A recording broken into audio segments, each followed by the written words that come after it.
오늘 우리는 요한복음 3장 16절을 중심으로 해서 본문을 보도록 하겠습니다.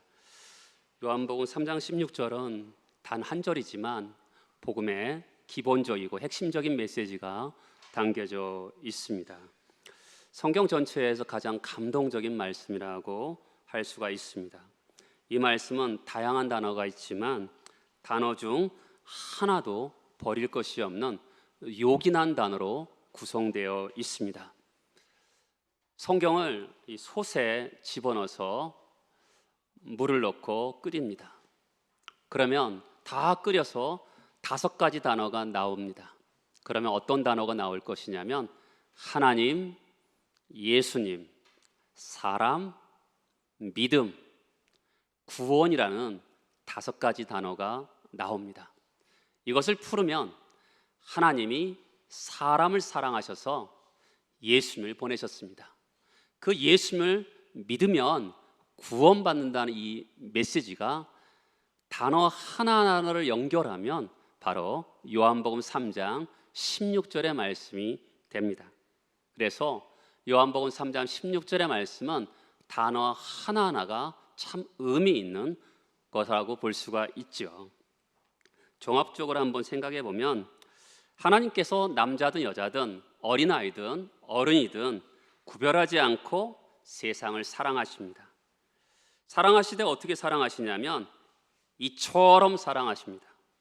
그 표시가 어떻게 드러났습니까? 독생하신 예수님을 우리에게 보내주심을 통하여서 위대한 그 하나님의 사랑으로 우리가 그분을 믿으면 영원한 생명을 얻게 되었습니다. 이 말씀은 기독교의 요약이라 할 수도 있고 위대한 말씀이기도 합니다.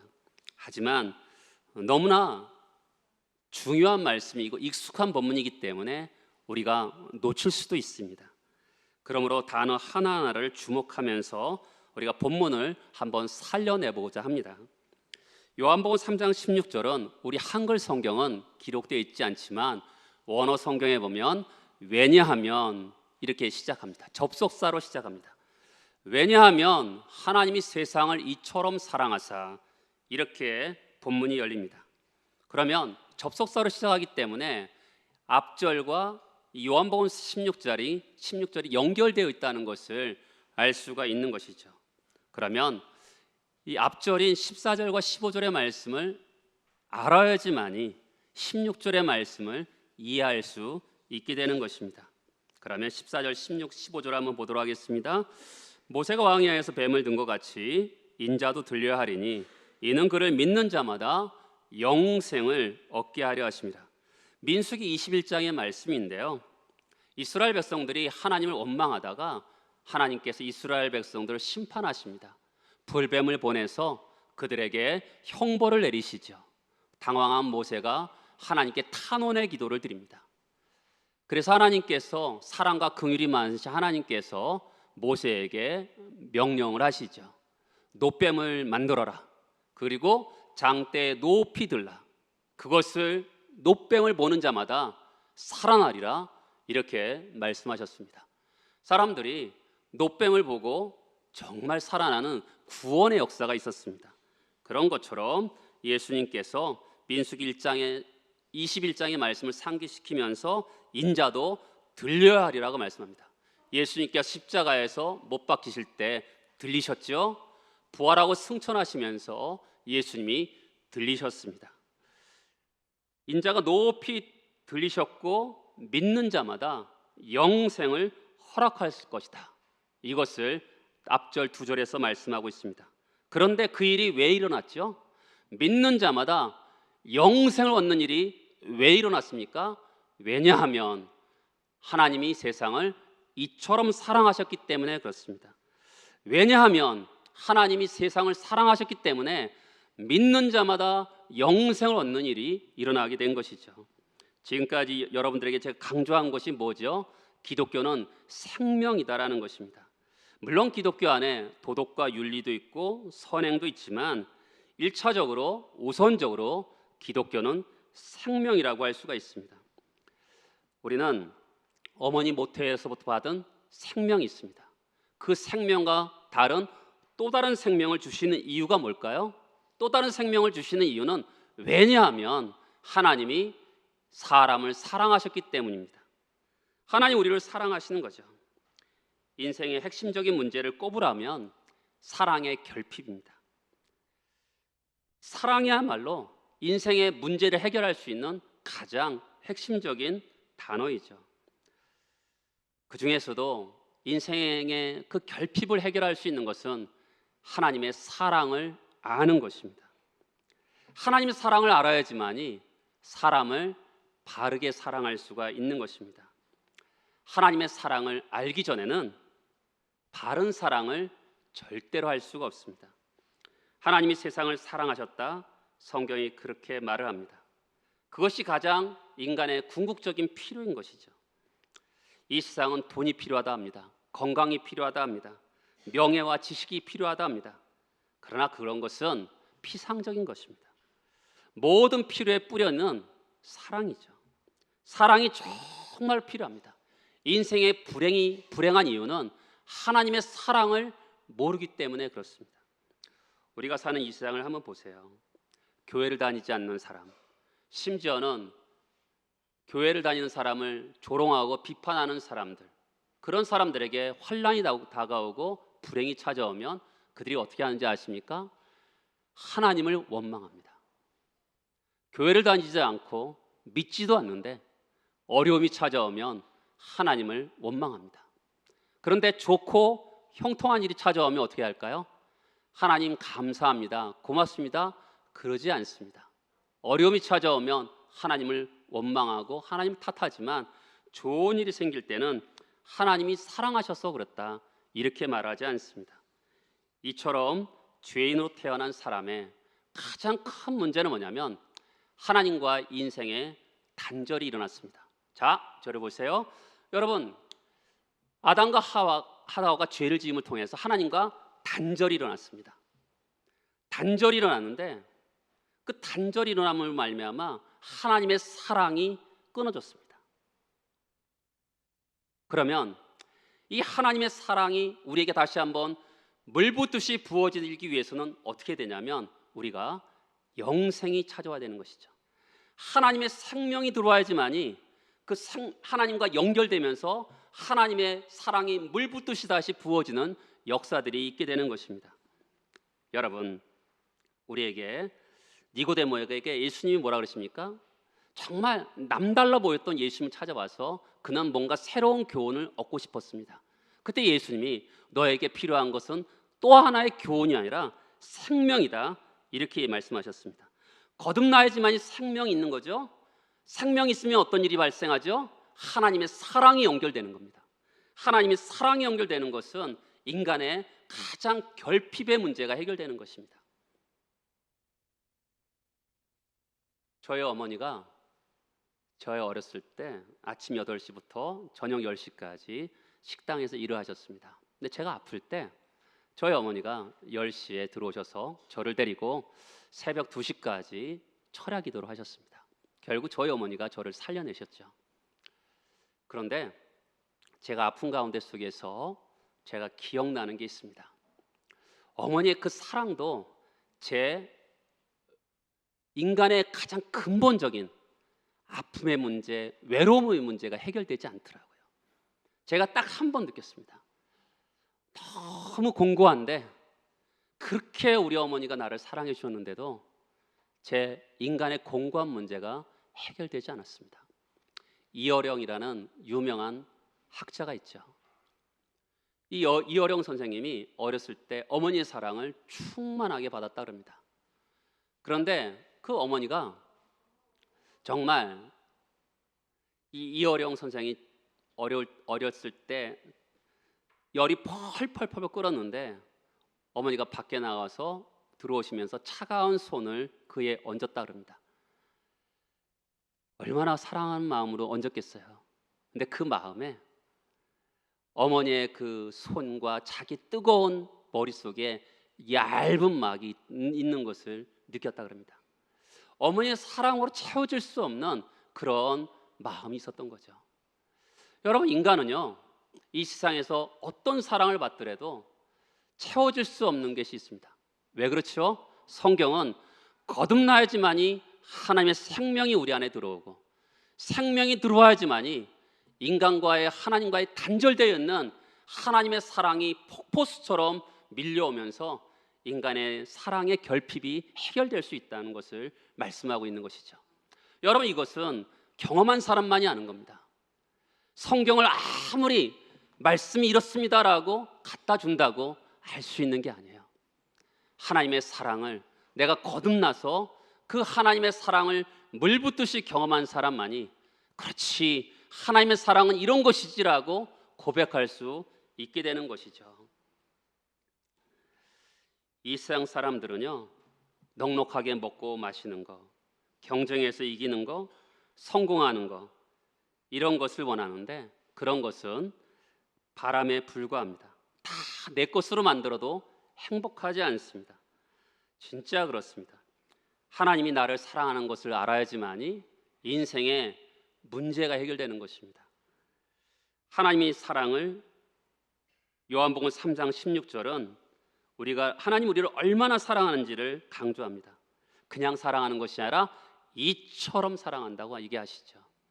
이처럼이라는 것은 이것처럼이라는 것이 아니라 이토록 많이, 제가 우리 아이들에게 하늘 땅땅만큼 사랑한다고 얘기했던 것처럼 그런 표현을 하는 것이죠. 여러분, 이 요한복음 3장 16절에 이처럼이라는 것은 핵심 단어입니다. 하나님이 말로만 사랑한 것이 아니라, 마음으로만 사랑한 것이 아니라 하나님의 놀라운 사랑을 우리에게 밝히 보이셨습니다. 어떻게 사랑하셨습니까? 하나님께서 세상을 어떻게 사랑하셨죠? 하나님이 세상을 이처럼 사랑하사 어떻게 해요? 독생자를 주셨으니.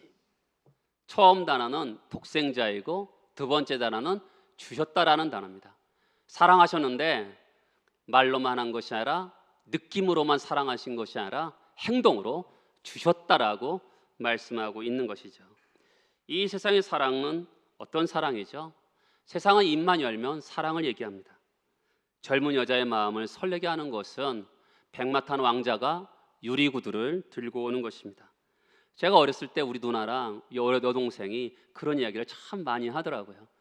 백마탄 왕자가 유리구두를 들고 오면 참 좋겠다고. 그런데 참 재밌게도 유리구두를 들고 오면 결혼하고 그 이야기는 끝이 납니다.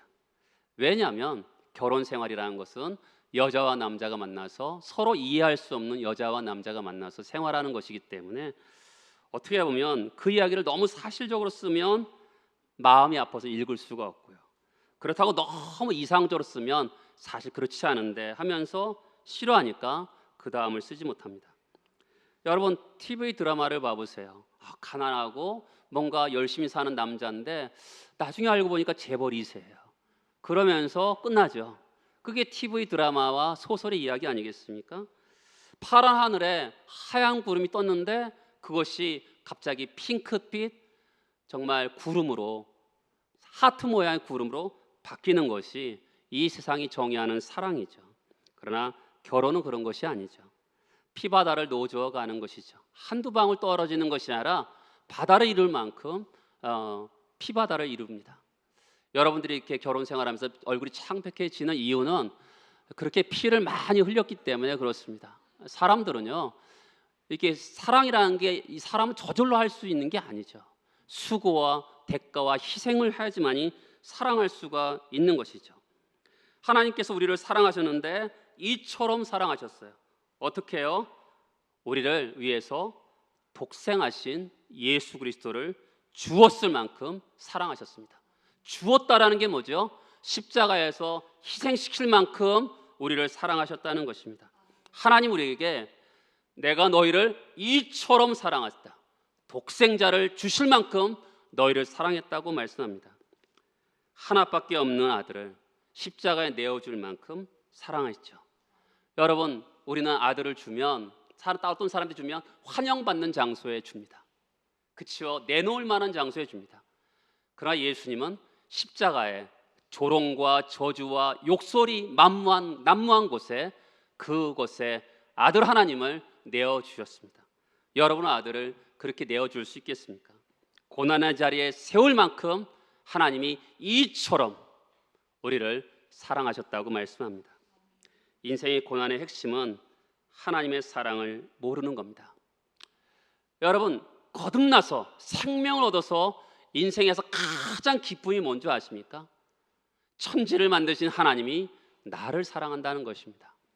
그것만큼 이 세상에서 큰 기쁨은 없습니다. 가난하든 부하든 병들든 건강하든 세상에 사는 맛을 제대로 알 수 있는 것은 하나님의 사랑을 맛보아하는 것입니다. 세상 사람들은 사람들에게 찬사와 인정을 받기를 원합니다. 그러기 위해서 열심히 살아갑니다. 부모에게 인정받고 세상 사람들에게 인정받기 위해서 살아갑니다. 그런데 뒤돌아보면 그것도 아무것도 아닙니다. 하나님을 만나고 그 사랑을 받은 사람들은 찬사와 인정을 받지 못한다 하더라도 인생에 벅찬 감격이 있습니다. 왜요? 하나님이 이처럼 나를 사랑하셨다는 게 내 마음에 물 붓듯이 부어지기 때문에 그렇습니다. 여러분, 상한 감정의 치유라는 책들을 읽어보면 거기에 보면 사람들이 왜 상한 감정이 있냐면 사랑이 그 마음에 채워지지 않았기 때문에 그렇습니다. 사람들이 교회 와서 그들의 상한 감정이 치유받을 때가 언제인 줄 아십니까? 하나님이 여러분들을 이처럼 사랑하셨습니다. 그것이 가슴으로 보는 거죠. 어머니의 사랑을, 눈물의 그 화학적인 반응이 뭔지 조사해봐서 어머니의 사랑을 알 수 있는 것입니까? 그렇지 않습니다. 하나님의 사랑을 우리가 조직적으로 조사해서 알 수 있는 겁니까? 그렇지 않습니다. 가슴으로 느끼는 거죠. 하나님이 우리에게 성령으로 물 붓듯이 부어주심을 통하여서 그 사랑이 느껴지는 것이죠. 그렇죠? 그 사랑을 느껴질 때 인간의 모든 상한 감정들이 치유가 되는 거죠. 그래서 예배는 굉장히 중요한 겁니다. 예배 가운데 속에서 주님을 만나고 찬송 가운데, 기도 가운데, 말씀 가운데 속에서 하나님을 만나면 우리의 마음의 상처가 치유가 되는 거죠. 어떻게 치유가 됩니까? 다른 거 없어요. 하나님이 나 같은 자를 사랑하신다. 그것만 느껴지면 우리 인생의 모든 문제는 해결이 되는 것이죠. 우리 때문에 아들 하나님을 값없이 십자가 달려 죽게 할 만큼 이처럼 사랑하셨는데 사랑한 대상은 누구죠? 하나님이 세상을, 주어가 하나님이고요, 목적어는 세상이거든요. 그러니까 사랑의 주체는 하나님이시고 사랑의 대상은 세상입니다. 세상은 이 천지만물일 수도 있고 이 사람일 수도 있는 거죠. 하나님이 사람을 사랑하셨다는 것이죠. 이것을 삼중적인 언어로 로마서 5장을 한번 보겠습니다. 로마서 5장에 보면 이렇게 되어 있죠. 로마서 5장 6절에 보면 우리가 아직 죄인 되었을 때, 우리가 아직 연약할 때 예수님이 우리를 위해서 죽으셨다는 거죠. 우리가 아직 연약합니다. 연약하다는 게 뭐죠? 하나님을 기쁘시게 할 만한 것이 아무것도 없을 때 하나님 우리를 사랑하셨다는 거죠. 우리가 하나님을 만족시킬 만한 힘과 능력도 없었는데 하나님 우리를 사랑하셨어요. 세상의 사랑 어떻습니까? 사랑할 만한 사랑을 사랑합니다. 사랑스러운 사람을 사랑합니다. 그런데 하나님은 약한 자를 사랑하셨습니다. 아무 힘도 없고 자격도 없는 사람을 사랑하셨습니다. 로마서 5장 8절에 보면 우리가 아직 죄인 되었을 때 하나님께서 우리에 대한 자기의 사랑을 확증하셨다고 합니다. 하나님이 가장 싫어하는 게 뭡니까? 죄입니다. 하나님이 죄를 싫어하시는데 그런 악한 죄를 짓는 사람을 사랑하셨다는 것이죠. 5장 10절은 절정으로 나아갑니다. 우리가 아직 원수 되었을 때, 여러분, 하나님을 대적하고 스스로 하나님이 취하는 사람들을 하나님이 사랑하셨다는 것입니다. 예수 믿고 나서 신앙생활을 처음 할 때입니다. 제가 눈을 열어서 보니까 제 죄와 악이 보이기 시작했습니다. 그럴 때마다 하나님이 나를 사랑하지 않으면 어떡하지? 이런 두려움이 찾아왔습니다. 이 땅을 살면서 배운 사랑은 전부 그런 사랑이었습니다. 내가 하나님께 착한 행동을 하면 하나님이 나를 사랑하는 거고, 내가 나쁜 행동을 하면 하나님 나를 미워하실 거라고 생각하니까 내가 죄를 지으면 항상 두려움이 찾아왔습니다. 예수 믿기 전엔 저도 괜찮은 사람이라고 생각이 들었습니다. 근데 주님을 만나고 나니까 제 안에 켜켜이 쌓여있는 죄와 악이 보이기 시작했습니다. 너무나 낙심되고 너무나 절망스러웠습니다. 하나님이 나 같은 자를 사랑하실까 생각하면서 두려움이 생겼습니다. 그런데 성경을 조금씩 알아가면서 깨달은 것은 뭐냐면, 내가 연약할 때, 내가 아무것도 힘이 없을 때, 내가 죄인 되었을 때, 심지어는 하나님과 원수 되었을 때도 사랑하셨다. 그게 깨닫게 되니까 자유함이 생기게 되었습니다. 오랫동안 교회 생활한다 하더라도 거듭나서 하나님의 사랑을 알지 못한다면 아무것도 아닙니다. 여러분, 하나님의 사랑을 아십니까? 거듭나서 하나님 나를 사랑한다는 것을 알고 있습니까? 나처럼 쓸모없는 사람을 사랑하셨다는 것을 여러분 알고 있습니까? 이것이 복음의 핵심입니다. 하나님이 이처럼 사랑하셨다. 나 인간을 사랑하셨다. 이것이 복음의 핵심인 거죠. 죄인들을 사랑하시고 연약한 자들을 사랑하시고 심지어 원수가 떴던 우리를 사랑하셨는데, 이제 예수 믿어서 성도가 된 우리는 얼마나 더 사랑하시겠습니까? 이제는 하나님 보시기에 좀 눈밖에 난다 하더라도 버림받을까 걱정할 필요가 없습니다. 예수 믿는 사람들은요, 저주받을 걱정, 버림받을 걱정, 지옥 갈 걱정 할 필요가 없습니다. 왜냐하면 하나님의 자녀가 되었기 때문에 그렇습니다. 그렇게 믿어도 되겠죠. 어느 날 믿음이 조금씩 마음속으로 들어오니까 뻔뻔해집니다. 죄를 지었는데도 하나님의 은혜의 보좌 앞에 나아갈 때 두렵지 않았습니다. 마귀가 엄청나게 송사하고 내 마음에 양심이 벌집처럼 쑤셔놓을 때라도, 그래서 고통스러운데도 하나님을 아버지라고 부를 담력이 있었습니다. 하나님이 나를 사랑한다는 확신 때문에 그런 거죠. 그렇죠. 하나님 나를 사랑하시는 거죠. 어떤 순간 속에서도 하나님이 나를 사랑한다는 것, 여러분, 그것이 기독교의 핵심이죠. 어릴 때부터 사랑을 많이 받아온 사람과 사랑을 받지 못한 사람의 가장 큰 차이가 뭡니까? 사랑을 많이 받은 사람은 뻔뻔합니다. 사랑을 받지 못한 사람들은 어떻죠? 눈치를 봅니다. 신앙생활하면서 하나님의 눈치를 자꾸만 보는 사람들은 형식적으로 흐를 수가 있습니다. 하나님 앞에 면목이 없어도 괜찮습니다. 하나님 우리를 사랑했던 그 순간 쓸모 있어서 사랑한 게 아니잖아요. 아무런 조건이 없는데도 우리를 사랑하셨잖아요. 그것을 마음껏 누려야 되는 것입니다.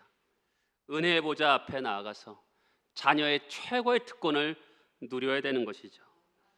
여러 사랑받아본 자녀들은 아버지 앞에서 부끄러워하지 않습니다. 뺀질뺀질합니다. 혼이 났는데도 아빠, 나 아빠만 있으면 돼, 이러면서 엉겨 붙으면 얼마나 이쁩니까? 하나님도 이처럼 사랑하시는 거죠. 여러분들이 아무리 죄를 지었어도, 아무리 내 앞에서 어려움이 있다 하더라도 그분 앞에 나아가는 은혜가 있기를 소망합니다. 아무것도 아끼지 않고 내줄 만큼 우리를 사랑하셨습니다. 하나님 우리를 사랑하셨는데 죄의 대가만 지불한 것이 아니라 선물도 주셨어요. 영생의 선물을 주셨습니다. 그를 믿는 자마다 멸망하지 않고 영생을 얻게 하려 하십니다. 하나님 주신 선물은 영생입니다. 니고데모에게 생명이 있어야 된다고 말씀하신 이유가 뭡니까? 생명이 없으면 멸망하는 생명이기 때문에 그렇습니다. 멸망이라는 것은 지옥 형벌을 가는 것입니다. 멸망하기 때문에 생명이 있어야 된다는 거거든요. 여러분, 존경받을 만한 사람, 도덕적으로 훌륭한 사람, 완전한 사람, 그런다 하더라도 생명이 없으면 멸망하는 자입니다. 그래서 다시 태어나서 생명이 있어야지만이, 그 생명이 있을 때 하나님의 사랑이 우리에게 물붓듯이 부어지는 것이고, 그럴 때 영생을 얻고 살아가게 되는 것입니다. 세상 사람들 보세요. 출중한 사람들, 성공한 사람들, 높은 신분에 가진 사람들 다 보세요. 그들의 삶을 한마디로 말하면 내 자식 사랑하고 내 배우자 사랑하고 또 내 손자 사랑하고 내 직장에 있는 사람들 사랑하는 겁니다. 직간접적으로 관계 있는 사람들만 사랑합니다. 이 세상에서 얼마나 눈물이 있고 아픔이 있는 사람들 많습니까? 그것에 대해서 자기 문제로 여기지 않습니다. 여러분, 우리는 하나님이 주신 능력, 시간, 돈, 달란트들을 다 얻었습니까? 그것은 육체와 현재에 닿습니다. 여러분 쓰는 돈과 시간, 에너지 어디다가 퍼붓습니까? 우리의 몸과 오락과 쾌락에 다 퍼붓습니다. 이러한 세상에 하나님이 복을 주실 수 있을까요? 하나님을 사랑하지도 않고 이웃을 사랑하지도 않고 다른 사람들을 존귀하게 여기지도 않는 그런 인생에게 하나님이 복을 주고 싶을까요? 여러분, 영생이라는 것은 질적인 생명입니다. 이 세상은 자기와 관계된 사람들만 사랑하는데 또 다른 질적인 삶이기 때문에 나랑 전혀 관계가 없지만 그 사람들을 사랑하면서 그 사람들을 위해서 눈물로 기도하는 사람이 되게 되는 것이죠. 또 다른 질의 삶이죠. 사랑을 아는 것입니다. 이 영생은 하나님 우리를 이처럼 사랑하기 때문에 주어진 것인데, 사람들은 오래 살고 싶고 잘 먹고 잘 살고 사람들이 인정받고 싶은 그런 삶을 사는데, 그런 인생에게 하나님이 이처럼 사랑하셔서 영생을 주셨습니다. 여러분, 그 영생은 어떤 삶일까요? 사람들이 고난을 당합니다. 어쩔 때는 저런 사람에게 무슨 고난이 있을까, 이런 생각이 드는 사람들도 있잖아요. 남편도 잘 되고 자식도 잘 되고 심지어는 손자도 잘 되는 그런 집에 무슨 고통이 있을까라고 생각해 보지만, 그들의 삶을 열어보면 그 가운데 속에서도 아픔과 눈물과 고통이 있습니다. 인생이라는 것이 다 그런 삶입니다. 그러한 인생에 영생을 주십니다. 눈물이 있지만 그 안에 희락이 있습니다. 여러분, 영생이라는 것은 질적인 삶인데 나에게 하나님의 사랑이 부어짐을 통하여서 질적으로 달라지는 거죠. 눈물이 있지만, 아픔이 있지만 그 가운데 속에서도 하나님이 나를 사랑하시지 라는 기쁨이 있는 겁니다. 위로가 있는 겁니다. 의지할 대상이 있는 거죠. 믿는 구속이 있는 것입니다. 그것이 영생입니다. 영생은 질적인 거예요. 또 다른 질의 삶이죠. 사람들은 뭔가 의지하고 싶어서 재물을 쌓아두습니다. 그리고 나중을 위해서 어떤 사람들에게 은덕을 베풀기도 합니다. 그런데 계획된 대로 됩니까? 재물이 갑자기 엎어지기도 하고요, 믿었던 사람들이 배신을 하기도 합니다. 그런데 하나님의 사랑은 또 다른 질의 삶을 만들어냅니다. 배반을 했는데도 사랑합니다. 가난한데도 부유한 이들 속에처럼 행복하게 살 수가 있습니다. 병이 들었는데도 영생이 주는 영광이 있습니다. 여러분, 세상은 물질과 몸에 열광하는 세상 속에서 영생을 가지고 살도록 우리에게 하나님 이처럼 사랑하신 거죠. 또 다른 질의 삶입니다. 그렇죠? 그럼 질적인 삶만 있습니까? 양적인 삶도 있습니다. 죽음도 멈추게 하는 생명입니다. 사망이 결코 이길 수 없는 생명입니다. 니고데모에게 생명을 얻기 위해서 거듭나야 한다고 합니다. 선명하게 영생을 말씀하고 있죠. 영생이 중요한 것은 질도 중요하지만 양도 중요한 것이죠. 하나님을 우리를 이처럼 사랑하셨기 때문에 사망에 굴복하지 않습니다. 영원토록 이어지는 영원한 생명을 얻게 되는 것이죠. 영생이 뭐라고요? 영생은 단지 영원토록 사는 생명만이 아니라 질적인 생명도 있죠. 그 질적인 생명은 하나님의 사랑이 부어질 때 이웃을 사랑하게 되고, 어떤 순간 속에서도 하나님이 나를 사랑하신다라는 흔들림이 없는 그런 믿음이 있기 때문에 살아갈 수가 있는 것이죠. 16절에서 한 가지 더 중요한 메시지를 깨달을 수 있는데, 그것이 뭐냐면 영생은 믿는 자에게 주어진다는 것입니다. 누구에게 영생을 줍니까? 예쁜 사람, 출중한 사람, 장래가 촉망된 사람, 가능성 있는 사람에게 영생을 주는 것이 아니라 믿는 사람에게 주는 것입니다. 외모로 차별하지 않습니다. 젊은 세대이기 때문에, 미래가 창창한 세대이기 때문에 영생을 주는 것이 아니라, 영생을 그 사람만 주고 나이 든 사람엔 주지 않는 것이 아니라 모든 사람에게 차별 없이 믿는 자에게 주어지는 것입니다. 저희 앞집 아저씨가 70이 넘으셨는데, 그 아저씨가 어느 날 그런 거예요. 자기가 이제 70도 넘고 돈도 없는데 교회 가도 되냐고 물어보시더라고요. 그러냐고 제가 그랬어요. 성경에 돈 없는 자도 오라 그랬다고, 믿기만 하면 됩니다. 이렇게 제가 얘기한 적이 있습니다. 그렇죠. 믿는 자면 누구나 예외 없이 영생을 주는 거죠. 다음 주에 조금 더 소상하게 보겠지만, 오늘 읽은 14절에서 18절의 말씀에 보면 믿음이란 단어가 참 많이 나옵니다. 이 세상은 가문, 지위, 출신 학교, 이것을 가지고 사람을 평가하지만 우리 성도들은 믿음이면 됩니다. 믿는 자마다 영생을 얻는 것이죠. 거듭난 생명이 우리에게 가르쳐 주는 것은 하나님이 나 같은 것을 사랑하셨다는 것입니다. 여러분, 그 사랑을 알고 있습니까? 아무리 높은 지위에 있다 하더라도 하나님이 나 같은 것을 어떻게 사랑하실 수 있을까? 이렇게 고백할 수 있습니까? 법 없이도 살만한 사람인데 하나님을 생각할 때마다 하나님이 어떻게 나 같은 자를 사랑할 수 있을까? 이렇게 고백할 수 있습니까? 그러면 여러분, 복음이 무엇인지 아는 사람입니다. 오랜 세월 동안 교회를 다니는데도 이런 고백, 하나님이 어떻게 나 같은 자를 사랑하실까? 이런 고백이 없다면 성경이 가르쳐주는 영생이 없는 사람입니다. 그런 면에서 우리는 주님을 만나야 되는 것이죠. 귀한 하나님의 사랑을 깨달아서 주의 영광과 존귀 안으로 나아가는 은혜가 있기를 바랍니다. 다 같이 일어나셔서 기도하시겠습니다.